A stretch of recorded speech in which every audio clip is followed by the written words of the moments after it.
हर हर महादेव। तो प्रिय श्रोताओं, आप सभी को सफला एकादशी की हार्दिक शुभकामनाएं। अब हम आपको सुनाते हैं सफला एकादशी का महत्व और कथा। धर्मराज युधिष्ठिर कहने लगे कि हे जनार्दन, मैंने मार्गशीर्ष शुक्ल एकादशी अर्थात मुच्छता एकादशी का सविस्तार वर्णन सुना। अब आप कृपा करके मुझे पौष माह के कृष्ण पक्ष की एकादशी के विषय में बतलाइए। इस एकादशी का क्या नाम है तथा इसके व्रत का क्या विधान है, इसकी विधि क्या है, इसका व्रत करने से किस फल की प्राप्ति होती है। कृपया यह सब विधान पूर्वक बताइए।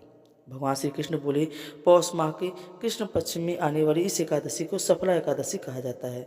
इस एकादशी के देवता श्री नारायण हैं। विधि पूर्वक इस व्रत को करना चाहिए। जिस प्रकार नागों में शेषनाग, पंछियों में गरुड़ और सब ग्रहों में चंद्रमा, यज्ञों में अश्वमेघ और देवताओं में भगवान विष्णु श्रेष्ठ है, उसी तरह सब व्रतों में एकादशी का व्रत श्रेष्ठ है। जो मनुष्य सदैव एकादशी का व्रत करते हैं वो मुझे परम प्रिय हैं। इसका महात्म्य मैं तुम्हें कहता हूँ, ध्यानपूर्वक सुनो। भक्त वत्सल भगवान श्री कृष्ण कहने लगे कि धर्मराज, मैं तुम्हारे स्नेह के कारण तुमसे कहता हूँ कि एकादशी व्रत के अतिरिक्त मैं अधिक से अधिक दक्षिणा पाने वाले यज्ञ से भी प्रसन्न नहीं होता। अतः इसी अत्यंत भक्ति और श्रद्धा से युक्त होकर हे राजन, द्वादशी युक्त पौष कृष्ण एकादशी का महात्म्य तुम एकाग्रचित होकर सुनो। सफला एकादशी का व्रत कथा। चंपावती नगरी में एक महिष्मान नाम का राजा राज्य करता था। उसके 4 पुत्र थे। उन सब में लुम्पक नामक वाला बड़ा राजपूत महापापी था। वह पापी सदा पर स्त्री और वेश्यागमन तथा दूसरे बुरे कामों में अपने पिता का धन नष्ट किया करता था। सद्य हुई देवता, ब्राह्मण, वैष्णव की निंदा किया करता था। जब राजा को अपने बड़े पुत्र के ऐसे कुकर्मों का पता चला तो उन्होंने इसे अपने राज्य से निकाल दिया। तब वह विचारने लगा कि कहाँ जाऊँ, क्या करूँ। अंत में उसने चोरी करने का निश्चय किया। एक दिन वह वन में रहता और रात्रि को अपने पिता की नगरी में चोरी करता था। प्रजा को तंग करने और उन्हें मारने का कुकर्म करता था।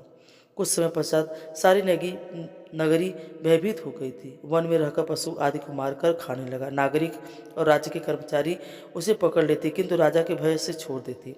वन में एक अति प्राचीन विशाल पीपल का पेड़ था। लोग उसकी भगवान के समान पूजा किया करते थे। उसी वृक्ष के नीचे वह महापापी लुम्पक रहा करता था। इस वन को लोग देवताओं की क्रीड़ा स्थली मानते थे। कुछ समय पश्चात पौष कृष्ण पक्ष की दशमी के दिन वह वस्त्रहीन होने के कारण शीत के चलते सारी रात्रि सो नहीं सका। उसके हाथ पैर अकड़ गए। सूर्योदय होते होते वह मूर्छित हो गया और दूसरे दिन एकादशी को मध्याह्न के समय सूर्य की गर्मी पाकर उसकी मूर्छा दूर हो गई। गिरता पड़ता वह भोजन की तलाश में निकला और पशुओं को मारने में असमर्थ था। अतः पेड़ों के नीचे गिरे हुए फल उठाकर वापस उसी पीपल के वृक्ष के नीचे आ गया और उस समय तक भगवान सूर्य अस्त हो चुके थे। वृक्ष के नीचे फल रखकर कहने लगा कि हे भगवान, अब आपके ही फल आप ही को मैं अर्पण करता हूँ। कृपया आप इससे तृप्त हुई। उस रात्रि को दुख के कारण रात्रि को भी नींद नहीं आई और उसने इस उपवास और जागरण से भगवान को अत्यंत प्रसन्न हो गए और उसके सारे पाप नष्ट हो गए। दूसरे दिन प्रातः एक अति सुंदर घोड़ा अनेक सुंदर वस्तुओं से सजा हुआ उसके सामने आकर खड़ा हो गया। उसी समय आकाशवाणी हुई कि हे राजपुत्र, श्री नारायण की कृपा से तेरे पाप नष्ट हो गए हैं। अब तो अपने पिता के पास जाकर राज्य प्राप्त कर। ऐसी वाणी सुनकर वह अत्यंत प्रसन्न होगा और दिव्य वस्त्र धारण करके भगवान आपकी जय हो कहकर अपने पिता के पास गया। उसके पिता ने प्रसन्न होकर उसे समस्त राज्यभार सौंप दिया और स्वयं वन के रास्ते चल दिए। अब लुम्पक शास्त्रानुसार राज्य करने लगा।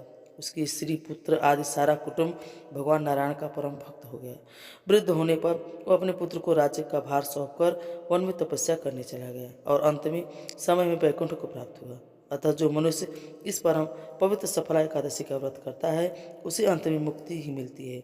जो नहीं करते हैं वे पूंछ और सींगों के रहित पशुओं के समान होते हैं। इस सफला एकादशी के महात्म्य को पढ़ने से अथवा श्रवण करने से मनुष्य को अश्वमेघ यज्ञ का फल मिलता है। तो प्रिय श्रोताओं, आपको यह जानकारी कैसी लगी? अगर अच्छी लगी हो तो हमें कमेंट में ज़रूर बताएं। राधे राधे।